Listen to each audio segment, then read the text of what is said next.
ఫాల్తు మాటలు, పాగల్ మాటలు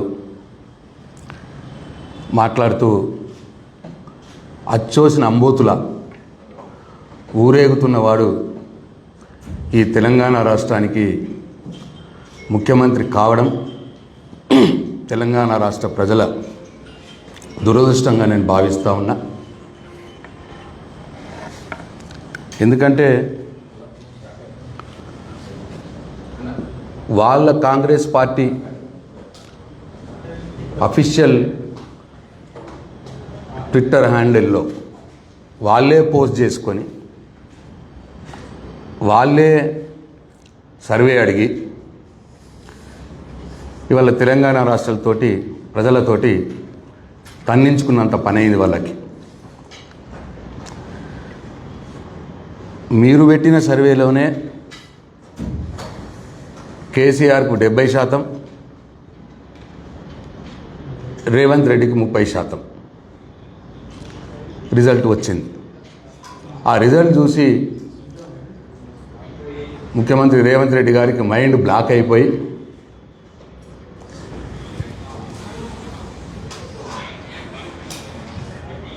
నిన్న షాద్నగర్ మీటింగ్లో ఆ కంపునోరు నెత్తిలో పెట్టుకొని ఎప్పట్లాగే ఇష్టం వచ్చినట్టు అడ్డగోలు అబద్ధాలు, సంస్కారం లేని మాటలు, బూతులు మాట్లాడుతూ ఉన్నారు. మాట్లాడిన సంగతి తెలంగాణ ప్రజలు చూసిర్రు, మీడియా కూడా గమనించింది. ఇక దాంట్లో ఆయన ముఖ్యంగా అన్నది ఏంటంటే, నేను మాట తప్పను, మాట ఇచ్చి ఎగ్గొట్టే రకం కాదు, నేను మాట తప్పను, మడమ తిప్పను అన్న పెద్ద పెద్ద డైలాగులు మాట్లాడినాడు.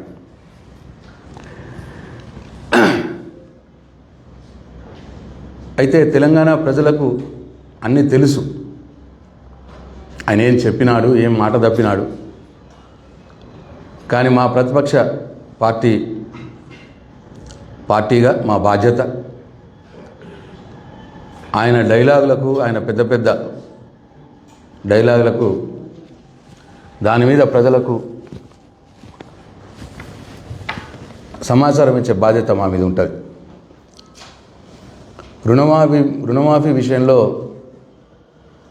ఆయన ఎన్నికలప్పుడు అన్నాడు, నేను రాగానే డిసెంబర్ 9 నాడు 2 లక్షల రుణమాఫీ చేస్తా అన్నది ఎవడు? అయిందా? డిసెంబర్ 9, 2023కి అయిందా? మళ్ళా దాని తర్వాత పార్లమెంట్ ఎన్నికలు వచ్చినాయని తెలంగాణలో ఉన్నటువంటి అందరి దేవుళ్ళ మీద ఒట్టు పెట్టి 15 ఆగస్టు లోపల చేస్తా అన్నది ఎవడు? అయిందా? కాలేదు. మళ్ళా దాని తర్వాత దసరా లోపు చేస్తా అన్నది ఎవడు? పూర్తయిందా దసరా లోపు రుణమాఫీ? సంవత్సరం పొడుగుతా 4 విడతలుగా మీ రుణమాఫీ డబ్బులు వేస్తే మీ లెక్కల ప్రకారమే ఇంకా 20 లక్షల మంది రైతులకు రుణమాఫీ కాలేదు. 2 లక్షల రుణమాఫీ 20 లక్షల మందికి కాలేదు. మా లెక్క ప్రకారం 30 లక్షల మందికి రుణమాఫీ కాలేదు.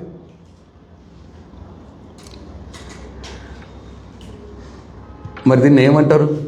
దీన్ని మాట తప్పుడు అన్నారా? చెప్పాలా రేవంత్ రెడ్డి డైరెక్ట్ దీనికి సూటిగా సమాధానం చెప్పాలి. నిన్న మొత్తం మంత్రులు కూడా ఇష్టం వచ్చినట్టు మాట్లాడినారు, కాంగ్రెస్ పార్టీ నాయకులు ఇష్టం వచ్చినట్టు మాట్లాడినారు. దీనికి సమాధానం చెప్పాలి. ఈ రాష్ట్రంలో ఏ ఊర్లోనైనా 100% రుణమాఫీ అయిందని చూపిస్తారా? అట్లనే ఇట్లా డేట్లు చెప్పుడు మాట తప్పుడు, డేట్లు చెప్పుడు మాట తప్పుడు. అందుకే 20% మంది కేసుడు, 70% మంది కోసుడు. రుణమాఫీ వల్ల అట్లనే జరిగింది. 50% మంది కోతలు పెట్టినారు రుణమాఫీలో. అందుకే ఇవాళ రేవంత్ రెడ్డిని రైతులంతా కూడా ఎనుముల రేవంత్ రెడ్డి అంటలేరు, కోతల రేవంత్ రెడ్డి అంటున్నారు. అట్లనే ఇంకో అబద్ధం మాట మాట్లాడినాం. కేసీఆర్ రుణమాఫీ చేయలేదన్నమాట మాట్లాడినాం. ఒక సందర్భంలో నువ్వే నీ నోటితోటే కేసీఆర్ మొదటి విడతలో 16,000 కోట్లు చేసిండు రుణమాఫీ, రెండవ విడతలో 13,000 కోట్లు చేసిండు, మొత్తం 29,000 కోట్లు చేసిండు అని రేవంత్ రెడ్డి ఆయన నోటితోటే అన్నాడు. మొత్తం 29,000 కోట్లు కేసీఆర్ రుణమాఫీ చేసిండని నీ నోటితోటే అన్నావు.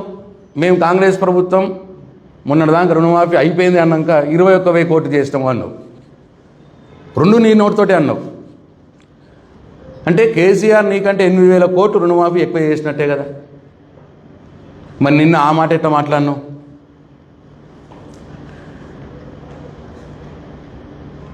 అది నీ నోరా మోరా? నువ్వు చెప్పిన మాటకే విలువలేదా? నువ్వే అన్నావు కేసీఆర్ 2 విడతలు కలిపి 29,000 కోట్లు చేసినావు అని. మళ్ళీ నిన్న నువ్వే 16,000 కోట్లు చేసినావు అంటున్నావు, చేసిండు కేసీఆర్ అంటున్నావు. అట్లనే రైతు బంధులో ఇప్పుడు తీసుకుంటే కేసీఆర్ 10,000 ఇస్తాడు. డిసెంబర్ 9 నాడు నేను రాగానే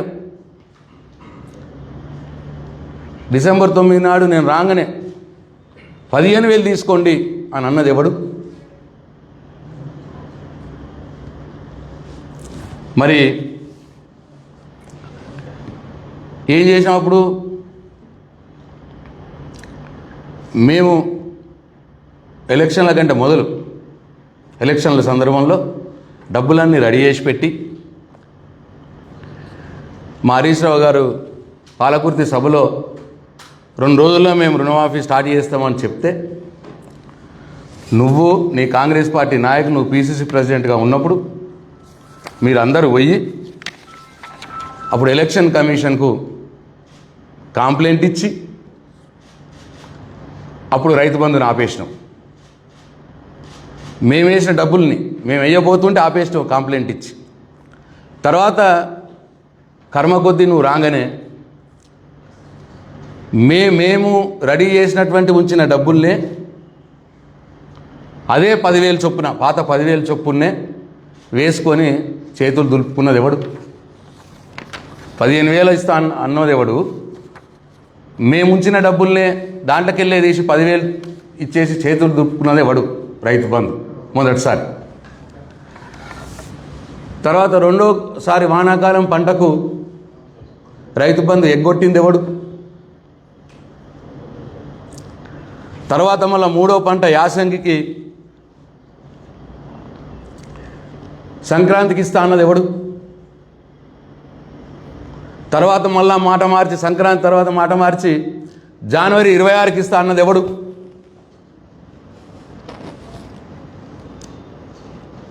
మూడో పంటకి ఇప్పటిదాకా ఇట్లా మార్చుల తప్పుడు కాకపోతే ఏమంటారు దీన్ని? ఇది మనం అది ఇప్పుడు కాకపోతే ఏమంటారు దీన్ని? కాంగ్రెస్ పార్టీ నాయకులు, మంత్రులు, ముఖ్యమంత్రి దీనికి సమాధానం చెప్పాలి.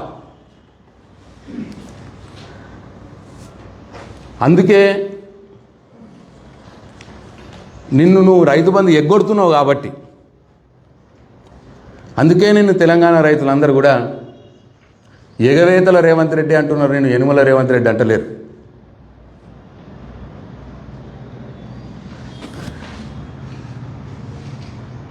ఇక ప్రభుత్వం రాగానే 100 రోజుల్లోనే అవ్వాతాతలకు 4,000 ఇస్తా అన్నది ఎవడు?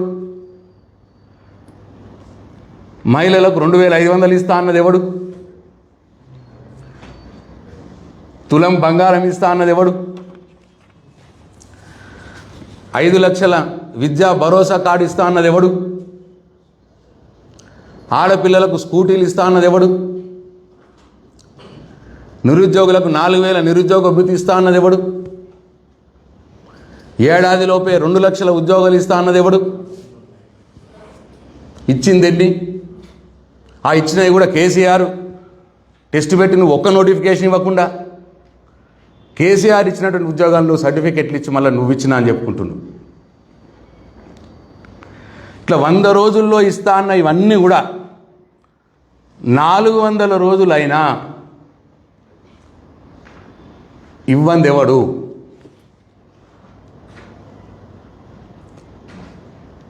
మరిది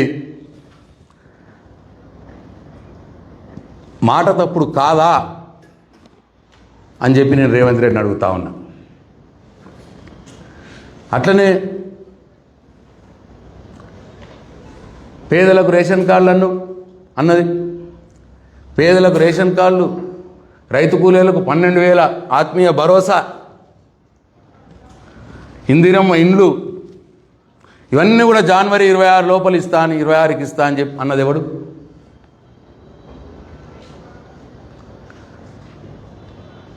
పోలీస్ పహారాల మధ్యలో గ్రామ సభలు పెట్టి గ్రామ ప్రజల చేత తన్నించుకొని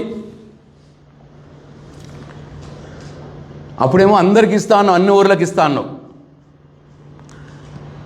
ఇప్పుడేమో గ్రామ సభలు పెట్టి గ్రామ సభలో ప్రజలు తన్నినాక ఇప్పుడు మళ్ళా లేదు మండలంకి ఒకటే ఊరికి ఇస్తా అంటున్నది ఎవడు?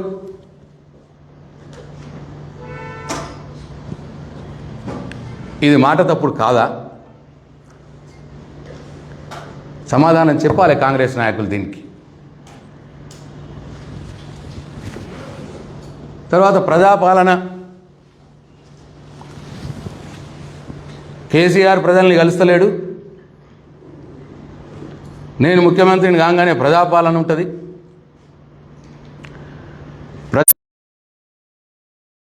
ఒకే ఒక్క రోజు, అది కూడా 1 గంట ప్రజల్ని కలిసినావు నువ్వు రేవంత్ రెడ్డి ముఖ్యమంత్రిగా. మరి మాట తప్పుడు కాదా ఇది? ఇంకా పైగా ఆ రోజు కేసీఆర్ గారి మీద అనవసరమైన రాద్ధాంతం చేసి, ప్రచారం చేసి, అబద్ధ ప్రచారాలు చేసి కేసీఆర్ సెక్రటరియట్లకు వస్తలేడు, కేసీఆర్ సీఎం క్యాంప్ ఆఫీస్లో రివ్యూలు పెట్టినాడు, సెక్రటరియట్లో రివ్యూలు పెట్టినాడు, సెక్రటరియట్కి పోయినాడు, అయినా సరే ఒక అనవసరమైన అబద్ధ ప్రచారం చేసి ఇవాళ నువ్వు చేస్తున్నది ఏంది? అన్ని విభాగాలు, అందరు సెక్రటరీలు, అన్ని డిపార్ట్మెంట్లు ఒకటే గొడుగు కింద ఉంచాలని చెప్పి ఒక బ్రహ్మాండమైన డాక్టర్ అంబేద్కర్ తెలంగాణ సచివాలయాన్ని కేసీఆర్ గారు కట్టిస్తే 9 నెలలు అయింది, నువ్వు సెక్రటరియట్ పోతలేవు. నీ జూబ్లీ హిల్స్ ప్యాలెస్ నుంచి పాలన నడిపిస్తూ ఉన్నావు, నీ సొంత ఇంటి నుంచి పాలన నడిపిస్తూ ఉన్నావు. ఒకవేళ అక్కడి నుంచి కాకపోతే పోలీసుల ఆధీనంలో ఉన్నటువంటి కమాండ్ కంట్రోల్ నుంచి పాలన నడిపిస్తూ ఉన్నావు.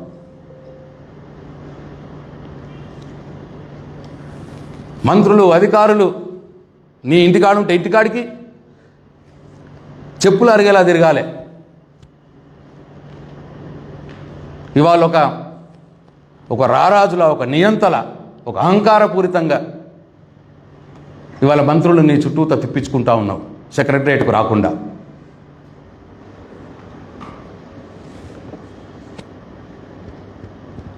తెలంగాణ ప్రజలు ఆలోచన చేయాలి. ఏమన్నాడు ఆయన? ఎన్ని మాటలు తప్పిండు, ఇవాళ ఇట్లా వ్యవహారం చేస్తూ ఉన్నాడు. ఏమన్నంటే బూతులు తిట్టుడు. అందుకే ఇవాళ తెలంగాణ ప్రజలు నిన్ను ఎనుముల రేవంత్ రెడ్డి అంటలేరు, నేను బూతుల రేవంత్ రెడ్డి అంటారు.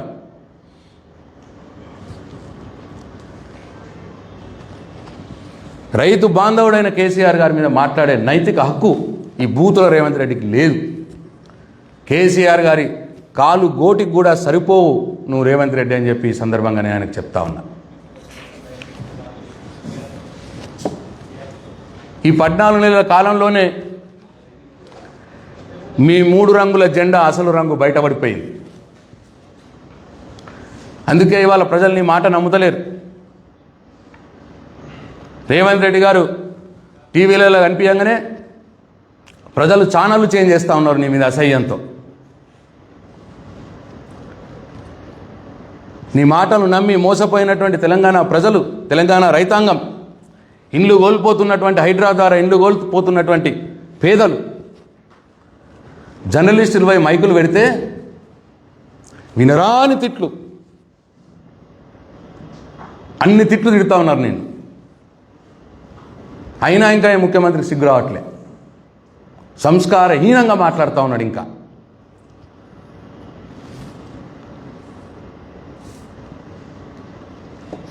కేసీఆర్ దెబ్బ కొడితే ఎట్లుంటుందో తెలియదా రేవంత్ రెడ్డికి? కొడంగల్లో దెబ్బ కొట్టి మట్టి కనిపించిన సంగతి మర్చిపోయిందా? కొడంగల్లో కొడితే మల్కాజ్గిరిలో వేలిడిపోయి డెఫినెట్గా ప్రజలు సిద్ధంగా ఉన్నారు. నిన్ను ఓటుతోనే ప్రజలు కొడతారు. ఈ కాంగ్రెస్ ప్రభుత్వాన్ని, ఈ మాట తప్పుతున్నటువంటి కాంగ్రెస్ ప్రభుత్వాన్ని ఓటుతోనే తెలంగాణ ప్రజలు మట్టి కరిపిస్తారు అని చెప్పి నేను వారికి చెప్తా ఉన్నా. అందుకే ఇప్పటికైనా రేవంత్ రెడ్డికి నేను సలహా ఇస్తా ఉన్నా. పొద్దుందాకా కేసీఆర్ని తిట్టుడు, కేటీఆర్ని తిట్టుడు, హరీష్ రావు గారిని తిట్టుడు,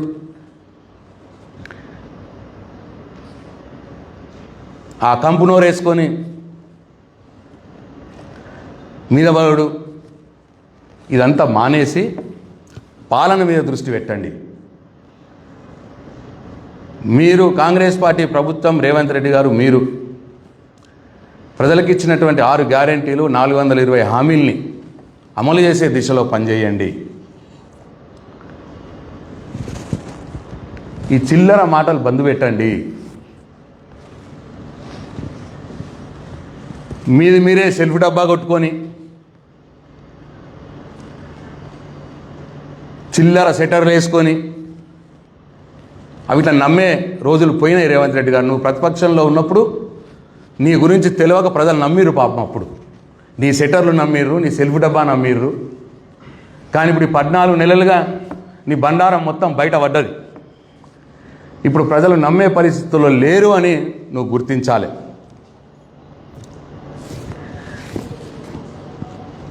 నీ మాటలు ప్రజలు నమ్ముతలేరు, నీ పేరు మర్చిపోతున్నారు జనం. మీ నాయకులే మీ పేరు మర్చిపోతున్నారట, ఇప్పుడే నాకు చెప్తున్నారు పాత్రికేయ మిత్రులు.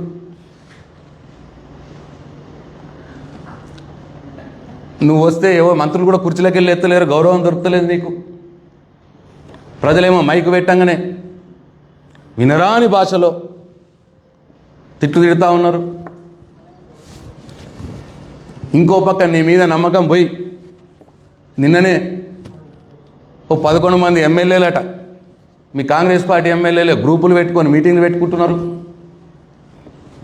ఇట్లా ఇవన్నీ జరగడం చూసి మళ్ళా దాని మీద దేని మీద రోగులతో కొట్టినట్టు నువ్వు పెట్టిన సర్వేలనే నీకు 30%, కేసీఆర్కు 70% వచ్చుడు.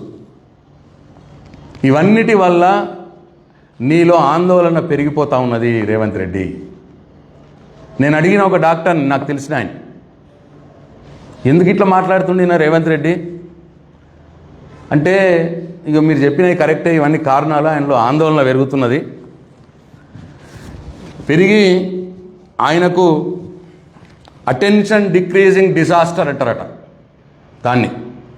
Attention decreasing disorder, attention decreasing disorder అనే ఒక వ్యాధి ఉంటుంది. అది ఆయనకు ఉన్నట్టున్నది అన్న మాట నా డాక్టర్ మిత్రుడు చెప్పినాడు. అందుకే ఆ బూతులు వస్తాయి నోట్ల నుంచి. కాబట్టి నేను రేవంత్ రెడ్డి గారికి సూచిస్తూ ఉన్నా, వెంటనే మీరు ఒక మంచి మానసిక వైద్యుడిని సంప్రదించి మీకు వచ్చినటువంటి అటెన్షన్ డిక్రీజింగ్ డిజార్డర్ అనే వ్యాధిని నయం చేయించుకొని ఆ కంపు నోరు బంద్ చేసి తెలంగాణ ప్రజలకు మీరు ఇచ్చినటువంటి 6 గ్యారెంటీలు, 420 హామీల మీద దృష్టి పెట్టాలని చెప్పి నేను సూచిస్తూ ఉన్నా. ఒకవేళ మీ వ్యవహారం ఇట్లాగే ఉంటే ఇంకానూ ప్రజల్లో చులకనైపోవడం ఖాయం, మీ పార్టీ ఏలో చులకనైపోవడం ఖాయం. తప్పకుండా టీఆర్ఎస్ పార్టీ కార్యకర్తలు, కేసీఆర్ సైనికులు నీకు బుద్ధి చెప్పడం కూడా ఖాయం అని చెప్పి ఆయనకు తెలియజేస్తూ సెలవు తీసుకుంటున్న. జై తెలంగాణ, జై కేసీఆర్. చాలా దురదృష్టం. తెలంగాణ రాష్ట్రంకు మెయిన్గా అడిగినటువంటి నవోదయ స్కూళ్ళు కానీ ఎప్పటి నుంచో అడుగుతూ ఉన్నాం, మేము ఉన్నప్పుడు అడిగినాం. సైనిక్ స్కూల్ కానీ, అయితే ఐఐఎం కానీ, IIIT కానీ, ఇటువంటి ఎడ్యుకేషన్ ఇన్స్టిట్యూషన్స్ ఏమీ కూడా ఇవ్వలేదు. ఎక్కువ మట్టుకు కూడా ఆ బీహార్ ఆ ప్రాంతానికి ఎక్కువపోయినట్టు కనిపిస్తూ ఉన్నది బడ్జెట్లో. సూచనప్రాయంగా చూస్తే తెలంగాణకు 0. ఇది బీహార్ బడ్జెట్ అని చెప్పి మన మిత్రులు అంటూ ఉన్నారు. 8 మంది కాంగ్రెస్ ఎంపీలు, 8 మంది బీజేపీ ఎంపీలు రాష్ట్రం నుంచి ఉన్నారు. ఇచ్చేవాడు 8 మంది ఎంపీలు ఉన్నా కానీ వాళ్ళు ఇవ్వట్లేదు. కొట్లాడి తేవలసిన వాళ్ళు 8 మంది ఎంపీలు ఉన్నా కానీ కాంగ్రెస్ పార్టీ వాళ్ళు కొట్లాడట్లేదు. తెలంగాణ ప్రజలు ఇద్దరికి 8 మంది ఎంపీలు ఇచ్చినా తెలంగాణకు మాత్రం గుండుసున్ననే ఉన్నది. కాబట్టి ఇప్పటికైనా తెలంగాణ ప్రజలు గమనించాలని చెప్పి నేను కోరుతాను. Thank you.